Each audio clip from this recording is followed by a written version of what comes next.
네, 여러분 안녕하세요. 같은 말씀 함기 히즈스토리 큐티 나눔 시간입니다. 오늘 말씀은 마가복음 5장 21절에서 34절까지의 말씀입니다. 오늘 말씀에 보면 예수님께서 다시 이제 유대인들의 본 동네로 돌아가신 내용이 나와요. 배를 타고 본 동네로 돌아가셨는데 거기에 이제 큰 무리들이 모여서 예수님을 또 따르게 됩니다. 이때 회당장 중에 한 사람인 야이로라는 사람이 나와서 지금 자기의 딸이 죽게 되었는데 예수님께서 오셔서 그를 치료해 주시고 회복시켜 달라, 그렇게 예수님 앞에 꿇어 엎드려 간청하는 내용이 등장합니다. 예수님은 그의 간청을 들으시고 함께 걸음을 옮기시는데 그때 또 한 여인이 등장을 합니다.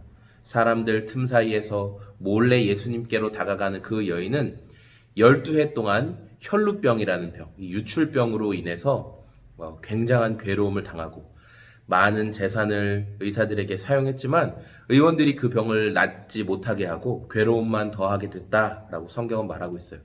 그 여인이 내가 예수님의 옷자락에 손만 대도 내가 나을 것 같다, 내가 나을 수 있다 라는 믿음을 가지고 예수님께 나아가 예수님의 옷자락에 손을 댑니다. 그리고 그 여인은 정말 믿음대로 나음을 받게 되죠. 자기 몸이 나은 것을 알게 돼요. 그런데 예수님이 그냥 지나가지 않으시고 누가 내 몸에 손을 대었다 말씀하세요. 그러니까 제자들이 예수님, 사람들이 이 사람 저 사람 너무 많아서 예수님을 다 밀고 있는데 누가 손을 대었냐고 말씀하시면 우리가 어떻게 합니까? 그렇게 이야기해요. 그때 예수님이 아니다, 내게서 능력이 나갔다 라고 분명히 말씀하시고 그 여인의 마음을 자꾸만 두드리세요. 그리고 그 여인이 마음의 두근거림 가운데 예수님께 나와서 자신이 예수님을 만졌습니다 라고 말해요. 예수님이 안심하라 딸아, 내 믿음이 너를 구원하였다 말씀하시고 평안히 돌아가도록 하시는 내용이 오늘 말씀의 전체적인 내용입니다. 이 말씀은 이제 문학적인 구조 속에서 중요한 내용을 이 사이사이에 딱 집어넣어 놓는 샌드위치 기법이라고 하는 중요한 내용을 이제 그런 기법을 사용해서 오늘 말씀을 전하고 있어요. 오늘은 야이로의 믿음과 그리고 이 12의 혈루증을 앓았던 여인의 믿음. 그러나 여인의 믿음이 좀 더 부각이 되고 있죠. 왜냐하면 야이로라는 사람은 회당장이고 또 사람들에게 많이 인정받는 사람이었고 사회적 지위가 높은 사람이었어요. 그런 그가 청년 예수님 앞에, 예수님은 청년 젊은이에요. 그 젊은 예수님 앞에 엎드리는 것도 사실은 대단한 믿음이긴 해요. 하지만 문제가 생겼을 때, 그 가족의 문제를 가지고 나와서 예수님 도와주세요 라고 말할 수 있다라고 생각 들죠. 야이로가 예수님께 나오는 것이 야이로가 무슨 돌을 맞아 죽거나 자기 목숨을 걸거나 그런 상황은 아니에요. 그러나 혈루병, 유출병, 그러니까 이 여인은 누군가가 이 여인에게 닿기만 해도 그 사람을 부정하게 만든다고 율법이 정한 여인이었어요. 그러니까 자신의 부정함이 드러나게 되는 게 지금 이 여인의 상황이에요. 그러니까 여인은 사람들 사이에 자신을 드러내놓고 다니지도 못하고, 그리고 자기 스스로도 자기가 부정한 여자다라는 것을 늘 생각을 해야 돼요. 늘 조심해야 되고, 아마 공동체 안에 함께 생활하기 어려웠을 거예요. 여러분, 제가 지금 코가 맹맹하고 그런 상황인데 여러분도 혹시 코감기 또 목감기 같은 거 걸려보신 분들 아실 거예요. 코감기 같은 게 걸리면 막 안에 이제 코가 이제 노란 코가 생기고 막 그러죠. 그럴 때 어떠세요? 불편하고 코를 자꾸 풀게 되고. 근데 그런 코에서 나는, 여러분 고름 같은 데서 나는 그 특유의 냄새가 있죠. 썩은 내가 있다고요. 그런데 이 여인의 유출병, 이 혈루병, 부인과 질환, 어쨌든 몸 안에서 이렇게 곪고 상하고 하는 거죠. 피가 계속 나오고. 그렇기 때문에 이 여인에 가까이 가면 우리가 아는 거예요. 뭔가 좀 이상한데? 아는 거예요. 그러니까 이 여인은 사람들 곁에 함부로 갈 수가 없어요. 지금 이 여인이 예수님의 옷자락을 만지기 위해 나아갔다는 건 목숨 걸고 나간 거예요. 그냥 쉽게 나 이런 문제가 있으니까 예수님께 나아가서 도와달라고 해서 나가 그냥 고침받아야지, 이런 상황이 아니에요. 여인이 예수님께 나아간다는 건 목숨을 걸고 사람들에게 들키면 자기가 부정한 여자로서 율법을 어겼기 때문에 정말 큰 일을 당하는 상황을 감수하고 믿음의 모험을 행한 거죠. 그리고 그 여인이 예수님께 믿음으로 손을 대요. 이는 내가 그의 옷에만 손을 대어도 구원을 받으리라 생각함일러라.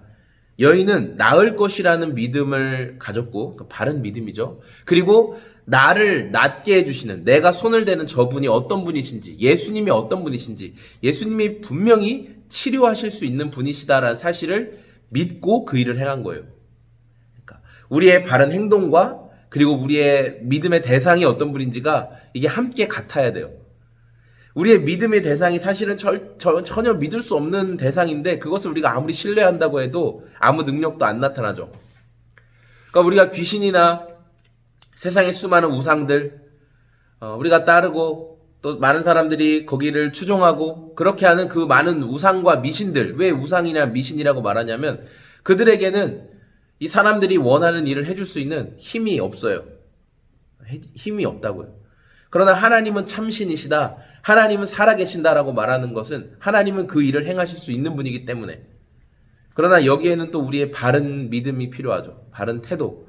우리가 그분께 구하고 바라는 것이 막 허망하고 허탄하고 상대방을 막 어떻게 해서 어떻게 하고 나만 높아지는 그런 게 아니라는 거예요. 그러니까 그분의 선하신 뜻 안에서 우리가 소망하고 기대하고 기도하는 것들, 그런 내용들을 오늘 말씀 가운데 좀 묵상하게 되었어요.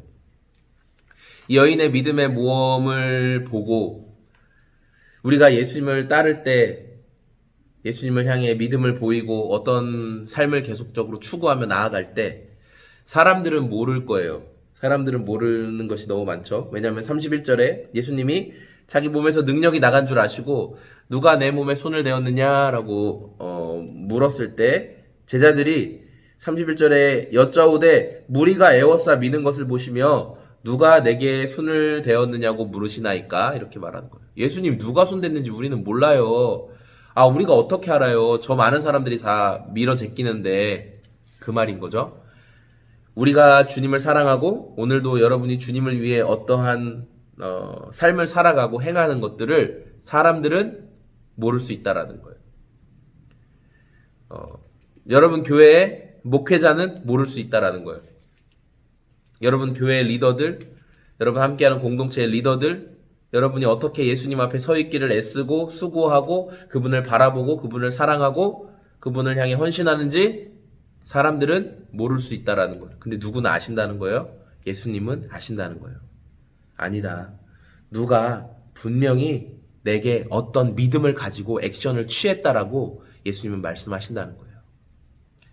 예수님이 알아주시는 인생, 예수님이 안심하라, 네 믿음이 너를 구원하였다, 네 믿음대로 될 것이다 라고 말씀하시는 그런 인생, 귀한 인생이죠. 오늘 저와 여러분의 삶이 정말 그런 인생으로 오늘도 주님이 알아주시기를 기대하고 주님 바라보고 또 살아갈 수 있는 하루가 되기를 소망합니다. 여러분 감사합니다. 저는 청주시 서원대학교 옆에 위치한 소금 제작소를 섬기고 있는 소금 제작소의 공장장이었습니다. 오늘도 그 주님 안에서 기쁜 하루 보내시기를 원합니다. 고맙습니다. 안녕히 계세요.